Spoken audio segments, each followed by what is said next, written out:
और जेपी नड्डा ने कहा था कि जो ये छोटी छोटी क्षेत्रीय पार्टियां हैं ना, वो या तो विलय कर जाएंगी हमारे साथ या विलीन हो जाएंगी। भारतीय जनता पार्टी का ये स्ट्रेटजी तो फेल कर गया था, जो नीतीश कुमार को सामने से अटैक करके और नीतीश कुमार को रास्ते से हटाने की थी। 19 से ये बातें कह रहे हैं कि भारतीय जनता पार्टी चाहती है, और जो 2020 में उसने एक प्रयास किया था जिसमें सफल भी रही थी, कि वो आरजेडी से सीधी लड़ाई लड़ना चाहती है और बीच से नीतीश कुमार को निकाल देना चाहती है। परिस्थितियां ये बदल गई हैं कि नीतीश कुमार एक बार फिर से 2024 में भले ही वोट उनको एनडीए का ट्रांसफर हुआ हो, लेकिन 12 सीटों पे जीत करके आ गए हैं। पनोरमा ग्रुप, जो सोचता है वो करता है, आपके अपने सपनों का आशियाना। नमस्कार, भारत लाइव देख रहे हैं आप, और ये चर्चा गर्म है। नीतीश कुमार की राजनीति को लेकर एक बार फिर चर्चाएं उठ रही हैं कि क्या करने वाले हैं नीतीश कुमार। देखिए, वक्फ बोर्ड का एक मामला जिस पर नीतीश कुमार की चुप्पी ने बहुत कुछ इशारा शुरू कर दिया है। इसके साथ साथ आपको बताएं कि राज्यसभा की 2 सीटें जिनको लेकर के मंथन का दौर चल रहा है। एक तरफ उपेंद्र कुशवाहा का नाम लगभग फाइनल है कि उनको एक सीट पर भेजा जाएगा। हालांकि वो कौन सी सीटें हैं, क्या विवेक ठाकुर का सीट है या फिर मीसा भारती जो अब लोकसभा के सांसद हो गई हैं पाटलिपुत्रा की, उनके सीट पर भेजा जाएगा, इसके लिए अभी तक कोई खुलासा नहीं हुआ है। हालांकि दोनों सीटों पर एनडीए गठबंधन की तरफ से भारतीय जनता पार्टी ये दावा कर रही है, लेकिन इन सब के बीच में आपको बता दें कि नीतीश कुमार भी वेट एंड वॉच की स्थिति में पड़े हुए हैं। इधर लालू प्रसाद यादव की पार्टी भी नीतीश कुमार के फैसले को लेकर इंतजार कर रहा है कि क्या कुछ नीतीश फैसले करेंगे तो उसके आगे की रणनीति हम तय करेंगे। तो इन सब के बीच में जो लगातार पिछले 2 दिनों से हम बाबा के साथ चर्चा कर रहे हैं विभिन्न मुद्दों पर, राज्यसभा का मुद्दा, वक्फ बोर्ड का मामला, ऐसे में क्या संभावनाएं बन रही हैं। चर्चा करण में आज सुबह सवेरे इस विषय पर चर्चा होगी कि नीतीश बाबू के साथ वो वाला खेल ना खेल दे, शाह डेट और टाइम फिक्स, लालू ने भी किया सरेंडर। देखिए रत्नेश, लगातार आप लोगों से बात कर रहे हैं और जो खबरें हम कर रहे हैं उन खबरों के आधार पर हम अलग अलग राजनीतिक दल से उनके मंतव्य भी ले रहे हैं। हम कोशिश कर रहे हैं ये जानने की कि जितना हम इंटरनल खबरों से निकाल करके, सोर्सेज से निकाल करके बातें ला रहे हैं, उसमें कितनी सच्चाई है और कितना हद तक है। हालांकि बहुत सारी बातें ऑफ द रिकॉर्ड लोग बात करते हैं, लेकिन ऑन द रिकॉर्ड नहीं बात कर रहे हैं। इसका सीधा मतलब है कि कुछ तो है जिसकी पर्देदारी है, पर्दे में है। अब इसको सीधी तौर पे आप समझें तो एक बार फिर से आपको हम 2022 की तरफ लेके चलेंगे। 2022 में ऐसा क्या हुआ था कि नीतीश कुमार बाहर हुए थे एनडीए से? कुछ ना कुछ तो ऐसा हुआ था। भले ही हो सकता है कि चलिए नीतीश कुमार को भ्रम हो गया हो, लेकिन भ्रम भी तो हुआ ना। उस समय नीतीश कुमार ने, और उस समय के 2 बयान आपको याद करने होंगे। जी बिल्कुल। पहला बयान तो आप जेपी नड्डा का बयान याद कीजिए। अमित शाह भी उस मंच पे शामिल थे जी। और जेपी नड्डा ने कहा था कि जो ये छोटी छोटी क्षेत्रीय पार्टियां हैं ना, वो या तो विलय कर जाएंगी हमारे साथ या विलीन हो जाएंगी। बिल्कुल। तो इस बात को लेकर के इसको इश्यू बनाते हुए नीतीश कुमार ने कहा कि इस तरह की बात हमारे साथ वो कर रहे हैं, मतलब पार्टी खत्म करना चाहते हैं। बिल्कुल। और जो भारतीय जनता पार्टी के नेताओं का जो युवा पीढ़ी है, जो नई पीढ़ी लाई गई है भारतीय जनता पार्टी के द्वारा, पुराने लोगों को ला करके, आप इस बार देखिएगा कि 2024 में जब वापसी वो किए, उसके बाद आपने देखा होगा कि फिर से पुरानी पीढ़ी के नेताओं को सामने लाया गया। चाहे वो अध्यक्ष की बात कर लीजिए विधानसभा के, या फिर मंत्रिमंडल में आप शामिल होने की बात कर लीजिए, पुराने लोगों को फिर से ला करके सामने रखा गया कि सामंजस्य बिठाया जा सके। भारतीय जनता पार्टी का ये स्ट्रेटजी तो फेल कर गया था, जो नीतीश कुमार को सामने से अटैक करके और नीतीश कुमार को रास्ते से हटाने की थी। हम लगातार रत्नेश आज पिछले कई सालों से ये बात कर रहे हैं, हम लगातार 2019 से ये बातें कर रहे हैं कि भारतीय जनता पार्टी चाहती है, और जो 2020 में उसने एक प्रयास किया था जिसमें सफल भी रही थी, कि वो आरजेडी से सीधी लड़ाई लड़ना चाहती है और बीच से नीतीश कुमार को निकाल देना चाहती है। लेकिन परिस्थितियां अचानक से फिर बदल गई हैं। परिस्थितियां ये बदल गई हैं कि नीतीश कुमार एक बार फिर से 2024 में भले ही वोट उनको एनडीए का ट्रांसफर हुआ हो, लेकिन 12 सीटों पे जीत करके आ गए हैं। तो ऐसी स्थिति में नीतीश कुमार अपर हैंड लेकर के चल रहे हैं, और उनको ऐसा लगता है कि वो किंग मेकर हैं, उनके बिना केंद्र में सरकार नहीं चलेगी। लेकिन ये नीतीश कुमार का भ्रम भी हो सकता है। ये नीतीश कुमार अपने लोगों का मनोबल बढ़ाने के लिए करते हैं। जैसे आप हाल फिलहाल में सुने थे ना कि उत्तर प्रदेश में जब रेड करने के लिए पुलिस गई थी, और उधर से जब बदमाश सब निकला, फायरिंग करने लगा, तो राइफल नहीं चल रहा था, मुँह से ठाक ठाक कर रहा था। कर दिया जी। तो उसी तरह से ये होता क्या है ना कि अपने लोगों में उत्साह भरने के लिए पार्टियां अलग अलग तरह से एक्ट करती हैं। बिल्कुल। क्या जरूरत था तेजस्वी यादव को कुछ दिनों के लिए सत्ता में आने का, लेकिन इससे बूस्टअप एक मिला। 17 महीने की सरकार रही, लेकिन इन 17 महीनों में उनके पास मुद्दा तो मिला कि हमने नौकरी दी, हमने नौकरी दी, हमने नौकरी दी, हमने 17 महीना में ये कर दिया, हमने ये कर दिया। तो उनके लोगों को ये बूस्टअप डोज मिल रहा है। इसी तरह से जो वर्तमान परिस्थिति बनी है उसमें नीतीश बाबू की जो वर्तमान स्थिति है वो स्थिति पूरी तरह से अगर कहा जाए तो स्टेबल नहीं है, अस्थाई उनकी स्थिति नहीं है। हम चर्चा भी कई बार कर रहे थे। इस चर्चा में आप सीधी तौर पे अगर उठा करके रिकॉर्ड को देखें तो उस रिकॉर्ड के आधार पर नीतीश कुमार सबसे कमज़ोर कड़ी नज़र आ रहे हैं।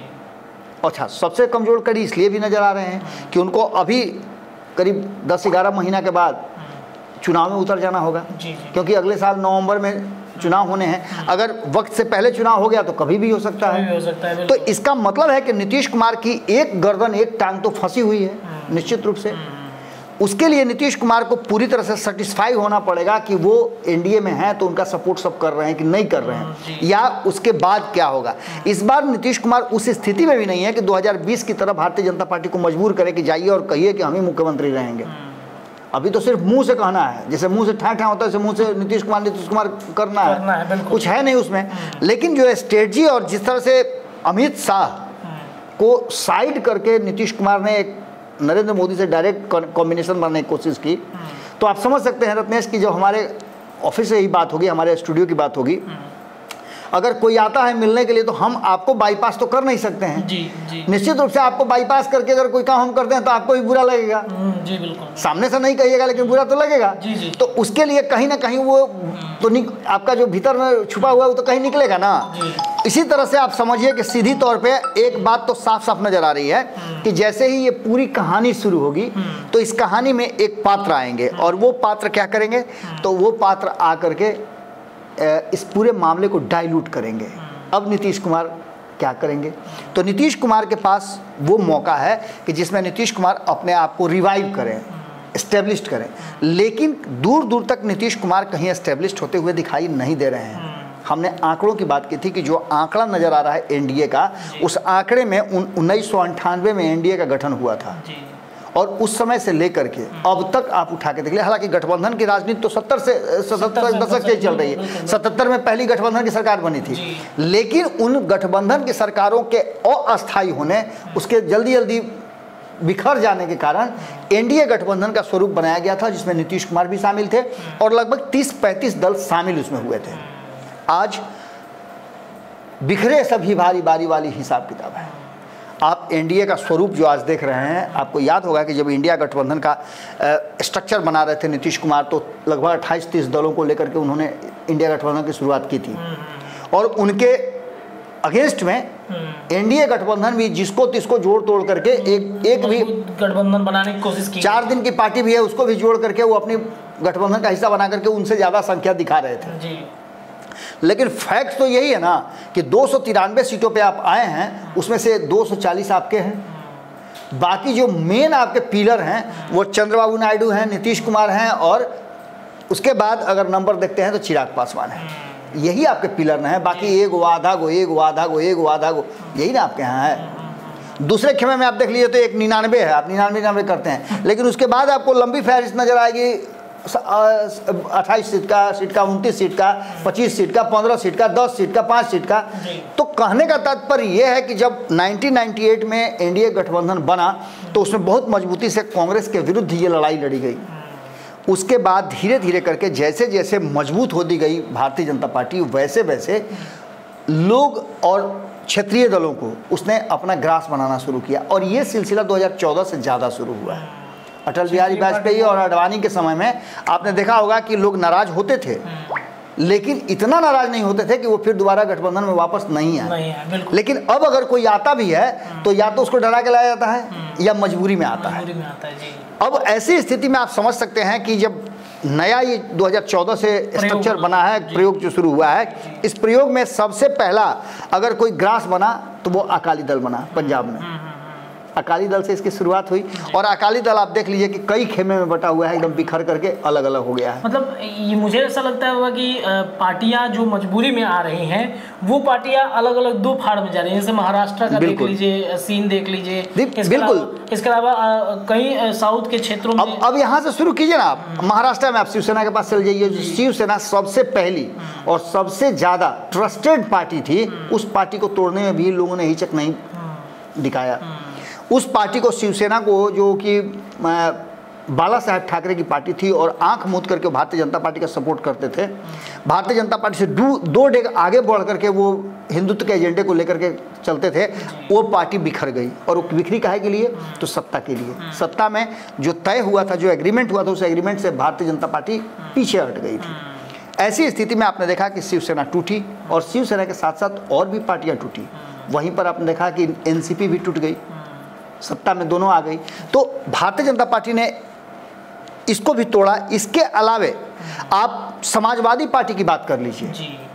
समाजवादी पार्टी को भी कहीं ना कहीं नरेंद्र मोदी और अमित शाह ने भय दिखा करके, चाचा को अपने तरफ करके और समाजवादी पार्टी को भी तोड़ने का काम किया। जो आपको याद होगा कि मुलायम सिंह के जीते जी अखिलेश यादव ने पार्टी को अपने हाथ में लेकर के और किसी तरह से पार्टी को बचाया, जो आज वो पार्टी फिर से एक बार रिवाइव कर रही है। इससे भी बुरी स्थिति आपने देखा होगा कि रामविलास पासवान की मृत्यु के तुरंत बाद लोक जनशक्ति पार्टी को किस तरह से बिखर माने, वो अगर जीवट नहीं होते चिराग पासवान, तो और चिराग पासवान ने कसम नहीं खाया होता, चिराग पासवान को सपोर्ट नहीं मिला रहता, तो आप समझिए कि वो भी खत्म ही थे। लेकिन चिराग पासवान ने अपने आप को रिवाइव किया और वही भारतीय जनता पार्टी उनको गले लगाने के लिए फिर से तैयार है। आप देखा भी होगा कि प्रधानमंत्री नरेंद्र मोदी उनको कैसे गले लगा रहे हैं, बार-बार तो थपथपाते हैं। इस तरह से अभी ये फहरिस्त बहुत लंबी है।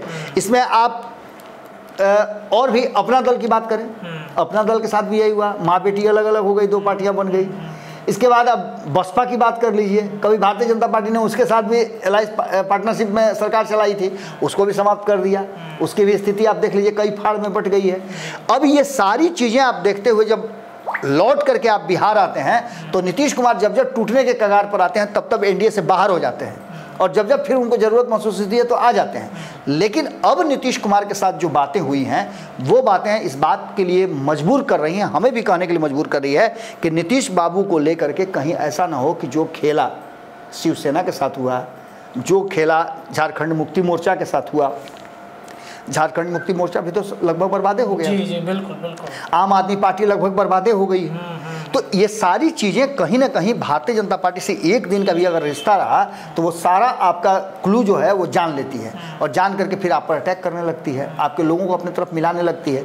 और ये सिलसिला बीजेडी की बात कर लीजिए आप, बिजू जनता दल की, उन्होंने आंख मूंद करके, नवीन पटनायक ने हमेशा भारतीय जनता पार्टी के हर बिल पे समर्थन किया है और स्थिति कि आज न उनकी पार्टी बची और न उनकी सरकार बची। दोनों पर भारतीय जनता पार्टी ने उड़ीसा में कब्जा कर लिया। इसके अलावे जो कुछ बचे हुए भी लोग हैं, उन लोगों को इस्तीफा दिलवा करके और फिर से चुनाव लड़वाया जा रहा है, यानी अपने पाले में लाया जा रहा है। ये सारी परिस्थितियां इस बात की तरफ इशारा करती है कि कहीं ना कहीं नीतीश कुमार अब तक जो छटक के निकल जाते थे, कभी कभी आप देखे हैं नेवला और सांप की लड़ाई देखे हैं ना, नेवला और सांप की लड़ाई में जब जादू दिखाने वाला मदारी जो है, मदारी आपको एक नेवला बांध के रखता है और कहता है कि उसको सांप से लड़वाएंगे, अंतिम तक नहीं लड़वाता है, वो खाली नेवला को बांधे रहता है, समझे। वो लोगों को भ्रम करके वो पूरा खेल अपना दिखा देता है और उसका आपको यादों नहीं रहता है कि वो लड़वाने के लिए बोला था, ऐसे समझे। हाँ, खेल दिखाएगा, बस उसमें भुला गए, उसको पैसा दीजिएगा, बस नेवला सांप को लड़ाने की बात। कभी कभी नेवला और सांप को लड़ाया भी जाता है तो उसमें अक्सर जीत नेवला की ही होती है। बिल्कुल। अब जो वर्तमान परिस्थिति बनी है, उस परिस्थिति में नीतीश कुमार के पास भागने का रास्ता नहीं है, ये रास्ता चौक हो गया। अगर नीतीश कुमार भागते हैं तो ये मान के चलिए कि इस बार भागना उनको बहुत ज़्यादा मुश्किल में डाल देगा। नीतीश कुमार के साथ वो वाला खेल हो जाएगा जो खेला और लोगों के साथ हुआ है। पहली बात कि आपने देखा कि सबसे पहली बात जो नज़र आई वो क्या नज़र आई कि लोकसभा में यानी केंद्रीय स्तर पर जेडीयू दो फाड़ हो गई है। बिल्कुल एक सच्चाई है। एक फाड़ जो है वो ललन सिंह के साथ है, ललन बाबू के साथ है, नीतीश कुमार के ललन बाबू के साथ है, और दूसरा खेमा जो है जिनमें से कई लोगों का इंटरव्यू आपने लिया, वो अलग धारा से निकल रहे हैं और उनको इस बात का मलाल है कि आखिर नीतीश कुमार ने सेकंड लाइन के लीडरों को छोड़ करके किसी तीसरे को क्यों दिया। एक तो सबसे पहले ये चल रहा था, मनीष वर्मा के सामने आते ही पार्टी में विद्रोह हुआ। हालांकि ये विद्रोह आपको बाहर नज़र नहीं आएगा, लेकिन भीतर ही भीतर काफ़ी विद्रोह है कि एक से एक सीनियर लीडर के रहते हुए इतने दिनों तक झोला ढोने वाले को छोड़ करके, और जैसे आरसीपी को ले करके सबके माथा पर डिस्को डांस करवा रहे थे, वैसे ही डिस्को डांस मनीष वर्मा से करवाएंगे। इसको लेकर के बड़ी नाराजगी है।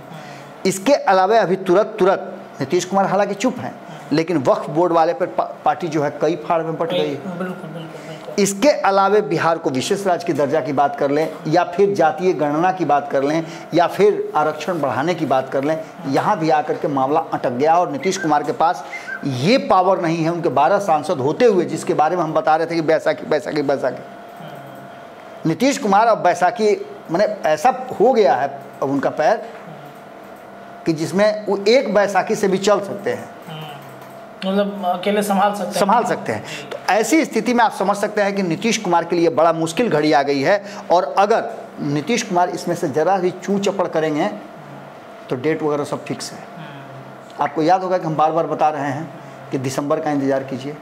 नवंबर दिसंबर में 4 राज्यों में चुनाव होने वाले हैं। उसके बाद भारतीय जनता पार्टी बहुत सारी चीज़ों में बदलाव करेगी और उस बदलाव में नीतीश कुमार भी शामिल हैं। अब ऐसी स्थिति में नीतीश कुमार अगर ज़्यादा इस पर कोई दबाव डालते हैं या अपने सांसदों को कहते हैं कि नहीं भाई तुम लोग समर्थन नहीं करो या विरोध नहीं करो, तो ऐसी स्थिति में उनकी पार्टी के सांसद बिखर जाएंगे। अगर नीतीश कुमार दूसरे खेमे में जाते भी हैं तो ऐसी स्थिति में उनके सांसद उनके साथ नहीं रहेंगे, ऐसा अनुमान लगाया जा रहा है, ऐसी चर्चाएँ भी हैं।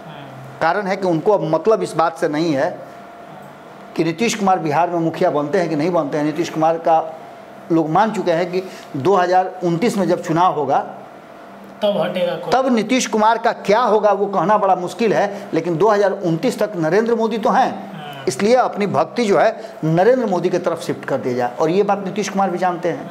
तो इसलिए नीतीश कुमार जो हैं वो कहीं ना कहीं साइलेंट पड़े हुए हैं। दूसरा सबसे महत्वपूर्ण बात कि बार बार नीतीश कुमार जो कूद करके उधर चले जाते थे, इस बार नहीं। तब तक ये लोगों को लग रहा था कि नीतीश कुमार में भी बहुत ताकत है, लेकिन आज वो ताकत कम हो गई है। ताकत कम होने का नतीजा ये हुआ है कि अब अगर नीतीश कुमार उधर कूद के जाते भी हैं तो उनको बहुत कुछ मिलने वाला नहीं है। और ऐसी परिस्थिति में ये बात जान करके कि नीतीश कुमार के इधर आने से लालू को कोई विशेष फायदा नहीं होगा, लालू प्रसाद ने भी सरेंडर कर दिया कि भाई हम आपको ले करके डबल दुश्मनी क्यों मोल लें। एक तो हमारे वोटर फिर ले आए इसको, यानी नाराज होंगे। दूसरा छवि तो खराब होगी। दूसरा अमित शाह के कोप का भाजन बनना पड़ेगा। जेहू थोड़ा शांत माहौल चल रहा है, वो कई गो संस्था जो है वो पीछे पड़ जाएगा, बिहार में डेरा डाल देगा। तो इन सारी चीज़ों को लेकर के कहीं ना कहीं उन्होंने भी सरेंडर कर दिया। अब जो वर्तमान परिस्थिति बनी है उसमें कैसे लोकसभा में 277 का आंकड़ा पूरा किया जाए, जिसकी चर्चा हम बार बार कर रहे हैं। भारतीय जनता पार्टी इस जुगाड़ में लग गई है, और इस जुगाड़ में लगते ही सबसे पहला अगर नाम कोई याद आएगा आपको तो अमित शाह का आएगा। अमित शाह को खुन्नस इस बात का, जो हम आपको बता भी रहे थे, उनको इस बात का खुन्नस है कि नीतीश कुमार आए तो जरूर, लेकिन जाते समय भी अमित शाह को टारगेट करके गए, धोखा दे करके गए। अमित शाह ने उस रात में फ़ोन किया था जिस दिन सुबह वो पाला बदले कि नीतीश जी कोई दिक्कत नहीं ना, सब कुछ ठीक ठाक है ना। कहा हाँ अरे कहाँ आप ये सब सोचते हैं, सब ठीक है, और पासा पलट दिए थे। दूसरी बार जब वो एनडीए में वापसी किए थे तो उन्होंने कहा था कि बिहार के मामलों से उनको दूर रखा जाए, लेकिन जाने अनजाने में ये जो बांग्लादेश वाला घटना घटा है, बिना अमित शाह गृह मंत्री के बिहार का बॉर्डर कौन संभालेगा। यानी कि न चाहते हुए भी उनकी एंट्री हो गई है, और उस एंट्री से नीतीश कुमार पर प्रभाव पड़ना लाजमी है। और ऐसी स्थिति में एक बात तो आप मान लीजिए कि जहां एक तरफ राष्ट्रीय जनता दल अपनी तैयारियों में जुट गई है, अपना शक्ति संचय करना शुरू कर चुकी है, वहीं भाजपा भी शक्ति संचय कर रही है। और इसमें एकमात्र अगर अलग थलग कोई पड़ा है तो वो है नीतीश कुमार। और नीतीश कुमार ये समझ चुके हैं कि अब उनके पास भारतीय जनता पार्टी के पीछे पीछे चलने, जो कल तक खूंटा में बांध करके रखते थे भाजपा को, आज उसी खूंटा में अपने मूड़ी घुसाने के लिए नीतीश कुमार तैयार नजर आ रहे हैं। देखिए तो नीतीश कुमार को लेकर के गृह मंत्री अमित शाह भी तैयारी के मूड में हैं और अब नीतीश कुमार का फैसला क्या होता है ये बड़ा दिलचस्प कहानी मोड़ लेगा। फिलहाल आज के इस चर्चा गर्म में इतना ही, लेकिन आज चर्चाएं भारत लाइव पर लगातार जारी हैं। देखते रहिए हमारा चैनल, अपनी राय रखिए। बहुत बहुत धन्यवाद। पनोरमा ग्रुप, जो सोचता है वो करता है। अगर ये वीडियो पसंद आई और वह बिहार के राजनीति और बिहारियत से सरोकार रखेनी तो सब्सक्राइब बटन दबा के चैनल के सब्सक्राइब कर ली। ओजे एगो घंटी बा, ओकरा बटन दबा देला से कुल सटीक और मारक खबर रुआ मुफ्त में मिल जाई। अगर रुआ पत्रकारिता के हमनी के नया प्रयोग में सहयोग कर चाहतानी तो ज्वाइन बटन दबा दी। पेटीएम नंबर नोट कर ली 9386816700। धन्यवाद।